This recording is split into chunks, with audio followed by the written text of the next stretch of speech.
Citrus is one of my absolute favorites. I love Meyer lemons, and when they come into season, I always get so excited, and I always try to think, okay, what can I do with Meyer lemons this year? Well, this year I thought, due to the situation in the world, and everybody's kind of feeling sometimes a little glum, I thought people are really kind of honing in on comfort food.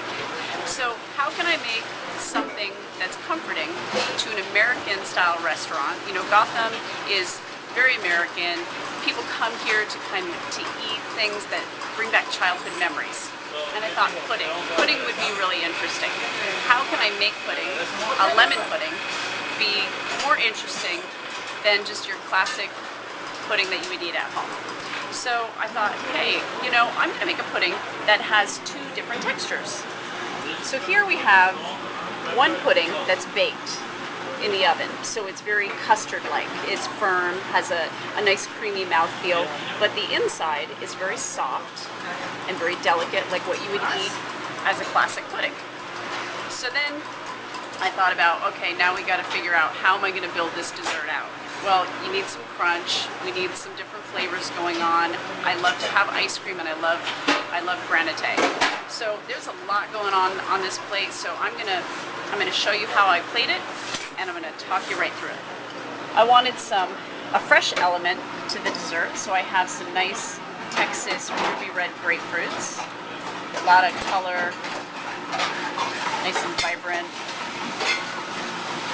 And I thought it would be kind of interesting to cut the citrus in a different way rather than just segmenting them, so I cut them in cubes.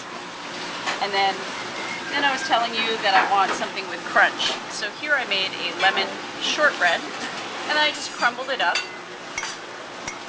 so that way it's easy to eat for the guests. And then the citrus is so beautiful. Look at that. It's nice. We sliced them really thin, dried them out in the oven. So we have a grapefruit, we've got orange, and we have a Meyer lemon chip. So, and being that it's in a bowl, we want guests to be able to see it going through the dining room. Because everything's just like hidden down below, so we want you to actually notice that there's a little something in there. And then here, these little tiny pebbles. This is candied coriander seed. What I do is I boil the coriander in some water, cook it for a couple times. I rinse it, change the water, do it a couple more times, so that way most of the potency of the coriander goes away. And then I drain it after the third time, and I'll cook it in a sugar syrup. And I cook it until it's almost to the point of caramelization, because the syrup gets really, really thick and coats the seeds. Then I drain it, and I'll sprinkle it onto a sheet pan that's lined with a silk pattern, and at a very low temperature in the oven, I'll dry it overnight. So that way, it gets that crystally texture. If you see it here, you probably see it more right here.